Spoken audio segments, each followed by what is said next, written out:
मैं जितेंद्र जैन और आप देख रहे हैं खबर समय जगत। आइए नजर डालते हैं आज की कुछ ताजा तरीन खबरों पर। भोपाल मध्य प्रदेश में शराब पर पूर्णतः प्रतिबंध करने के पक्ष में आकर पूर्व केंद्रीय मंत्री उमा भारती ने कहा है कि लॉकडाउन के बाद अच्छा मौका है कि शराब की दुकानें पूर्णतः बंद कर दी जाएं। नशाबंदी से एक स्वस्थ समाज का निर्माण होता है, लेकिन कई राज्यों में नशाबंदी फैल भी हो गई है। नीतीश कुमार ने कहा है कि बिहार में शराब बंद करने के कारण जो शहंशाह थे खुले में शराब पी रहे थे वह भी अब चोर हो गए हैं। मैंने अपनी बात इसलिए कही क्योंकि नीतीश कुमार और शिवराज सामाजिक चिंतन करते हैं। मेरा अपना विचार है कि शराब बंद करने के लिए सबसे पहले शराब माफियाओं पर दबाव बनाया जाए। जब मैं मुख्यमंत्री थी, जब मैंने अधिकारियों से कहा था कि शराब को पूर्णतः बंद करना है, कोरोना ने बता दिया कि शराब ना पीने से कोई मरता नहीं है। शराबबंदी की यह बात आगे बढ़े, इसमें मेरी आस्था है। शिवराज जी से मैं बात करूंगी, वह ड्राफ्ट निकालें जो हमने बनाया था, जिसमें शराबबंदी पर राजस्व को बढ़ाया जा सके। सरकार शराब की दुकानों के ऐड देती है और दुकान भी हम खुलवाएं, यह गलत है। सरकारों को दबाव और भय से मुक्त होकर शराबबंदी करनी पड़ेगी। शराबबंदी करने में आंदोलन की जरूरत नहीं, अभियान की जरूरत है। राजस्व की क्षतिपूर्ति के लिए अधिकारियों का ग्रुप बनाया जा सकता है, जो कि यह निर्णय कर सकते हैं कि इसकी क्षतिपूर्ति कैसे हो। सरकार द्वारा महुआ से शराब बनाने के बारे में मुझे कोई जानकारी नहीं है। अत्यधिक दुर्घटनाएं शराब के कारण हो रही हैं। मेरी योगी जी से बात हुई तो मैंने उन्हें बताया कि शराबबंदी पर हम विचार करेंगे। रेत माफिया हैं, शराब mafia, construction mafia, power mafia सक्रिय हैं।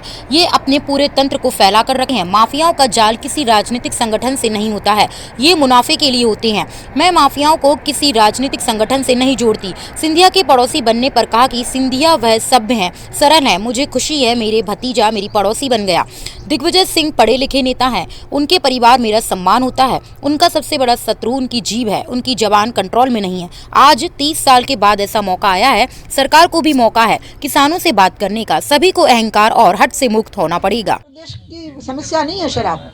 उत्तर प्रदेश में भी लोग जहरीली शराब से मर गए हैं, राजस्थान में भी लोग जहरीली शराब से मर गए हैं। ये जहरीली शराब से मृत्यु और शराबी लोगों के द्वारा किए जाने वाले दुष्कर्म, छोटी छोटी बालिकाओं के साथ में किए जाने वाले दुराचरण और सड़कों पर बढ़ रही दुर्घटनाएं, जो कैजुअलिटीज आ रही हैं अभी एम्स में, उसमें लगभग 15% सड़क दुर्घटनाओं की हैं। जो दुर्घटना मतलब जो लोग आ रहे हैं इमरजेंसी में, वो 15% हो गया है दुर्घटनाओं का।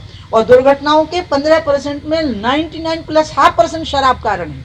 इसलिए ऐसी स्थिति में सामाजिक जीवन की रक्षा का जब सवाल आएगा तो वो किसी एक राज्य की सीमा में नहीं होगा। मैं तो शिवराज जी के बारे में इसलिए बोल रही हूँ क्योंकि योगी जी हैं, संत हैं। मैंने जब उनसे फोन पर बात की तो मैंने उनको यही कहा कि देखो महाराज, कितना अच्छा हुआ लॉकडाउन में ये खुल गया कि एक भी व्यक्ति नहीं मरा कि मैंने शराब नहीं पी इसलिए मर गया। जबकि कोरोना से लोग मरे, अन्य कारणों से लोग मरे। तो मैंने कहा देखिए एक अवसर हो सकता है। तो उन्होंने कहा हाँ हम इसका उपयोग करेंगे। मैंने कहा कम से कम ऐसी शुरुआत कर दीजिए कि सार्वजनिक स्थान, मंदिर, स्कूल, महिलाएं जहाँ इकट्ठी होती हों, वहाँ जो दुकानें पहले खुली हुई थी वो अब मत खोलिएगा। तो उन्होंने मेरी बात का सम्मान किया और लगभग वैसी व्यवस्था उत्तर प्रदेश में हुई। तो इसलिए मैं मध्य प्रदेश के बारे में ही ये बात नहीं है, ये बात एक सार्वजनिक है। मध्य प्रदेश में आसानी है, शिवराज जी के मुख्यमंत्री होना एक कारण है, और प्लस मध्य प्रदेश में मेरा सबसे परिचय होना एक कारण, और कोई कारण नहीं। क्या थी माफियाओं के दबाव में? हाँ में क्या सरकार है क्या? हाँ, ये बहुत महत्वपूर्ण। हमारे यहाँ पर माफिया बहुत सारे हैं। एक सैंड माफिया है, भारत की बात कर रही हूँ, मध्य प्रदेश में नहीं है ना, पूरे भारत में मैं ये कह रही हूँ। हाँ, और नहीं वो पूरे में शराबबंदी की बात मैंने पूरे देश के ही बारे में कही है। जो भी मैं हम शुरुआत मध्य प्रदेश से करें, मैं ये कह रही हूँ।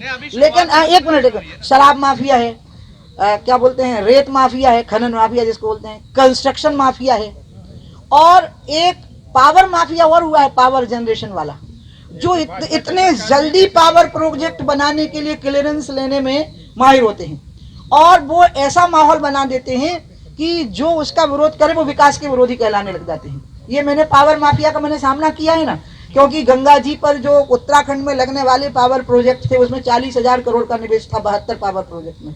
और मेरा ये कहना था कि गंगा की जो मुख्य ट्रिब्यूटरीज हैं उनका प्रवाह नहीं रुकना चाहिए, नई डिजाइन होनी चाहिए कि उसमें से एक धारा बिना अवरोध के निकलती रहे। तो उनको रीडिजाइन करना था, उसमें उनको प्रॉफिट नहीं हो रहे थे। उत्तराखंड में मेरे खिलाफ आंदोलन शुरू करवा दिया गया कि मैं उत्तराखंड का विकास रोक रही हूँ। तब मैंने लिखित में ड्राफ्ट बता के दिया कि उत्तराखंड की 12% की क्षति है पावर जनरेशन की, वो हम नेशनल ग्रिड से दिलवाएंगे, उनको सब्सिडी मिलेगी।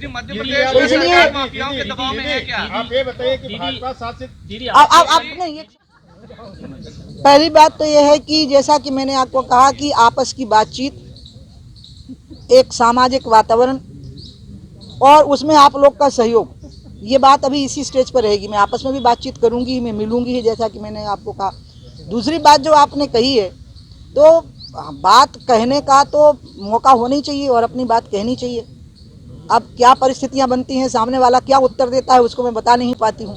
कुछ बातों को मैंने इसलिए सार्वजनिक किया है, ये दोनों विषयों को, क्योंकि लोगों को पता होना चाहिए कि उनकी अगुवाई करने वाले लोग यहाँ मौजूद हैं।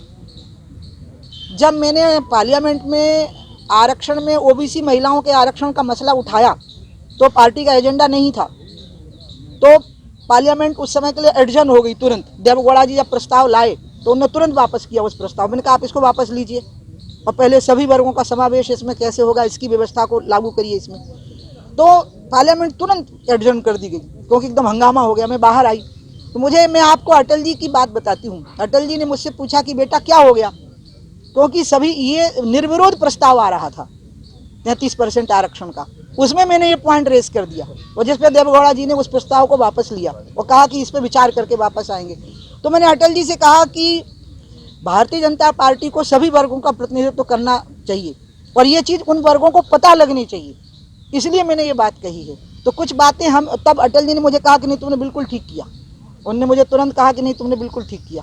मैंने कहा देखिए कुछ बातें हम अकेले में करते रहेंगे, उन्हें पता ही नहीं होगा कि हम उनकी बात कह रहे हैं। अब मेरा देखिए मेरी हालत क्या होती है चुनाव में, अब मैं लंबे लंबे उत्तर देना शुरू करूंगी क्योंकि शुरू में मुझे जो कहना था वो मैंने कह दिया है। भोपाल से खबर समय जगत के लिए संवाददाता शक्ति भारती की report. For latest news, subscribe to our channel and press the bell icon.